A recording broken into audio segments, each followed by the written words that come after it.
Now we're going to learn the 360. This is possibly the most important move for the steel mace. It's one of the moves that you'll probably not see with any other fitness tool very often, if ever.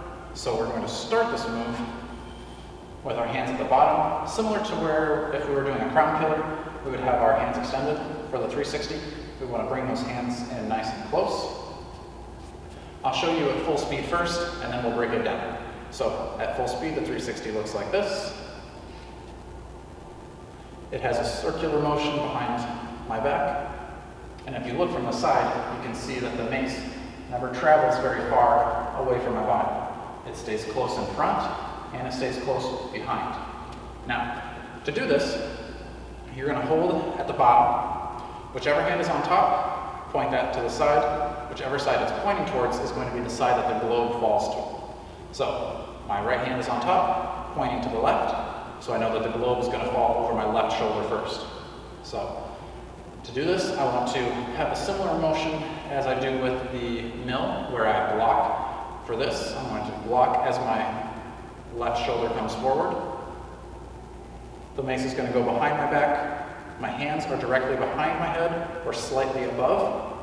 I'm going to use the momentum of the mace behind my back to come up. I'm going to block again, pull my hands down to my belly button, and then I'm in my starting position. So again, I block shoulder forward, let it drop behind, I block with my other shoulder forward, back to the center.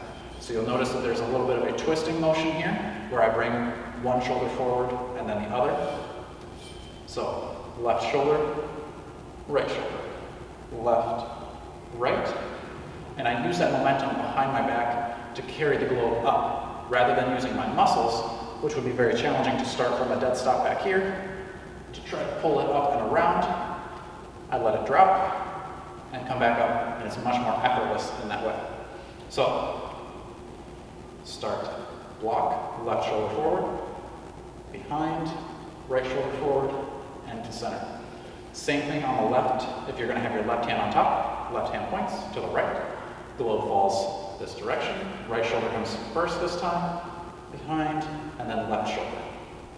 So, if you need to break this down a little bit more modified, we can start by bringing our hands up the globe. The closer it is to the globe, we're going to shorten the distance that it travels, and it's going to feel a bit lighter as it goes. So, I can do my 360s this way, and then start working my hands down towards the bottom once I get a little bit stronger, more confident. Or I can keep my hands down towards the bottom or towards the middle.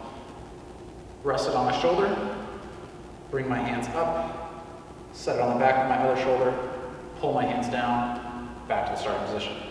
Rest, lift, other side, pull down, back to the start. So then once you get confident with that, you can start to add speed and begin to move into your 360s with the modified hand grip. Now, if you're having trouble with your momentum, we can put the mace behind us and start to swing it like a grandfather clock, side to side, and then once it starts to lift, you can pull it over. So start with it behind your back, start that side to side motion. You can rock your hips from side to side, and then pull it over. So that'll help you get that momentum. You can even add that into your 360. So when I block, drop, do a couple swings like a clock, and then once I'm ready, pull it over. Drop behind, do a couple swings, and then pull it back over. So those are a few modifications that you can use to help build up to your 360 if you need it. Get confident with your 360, because next we're going to build off of what we've learned here.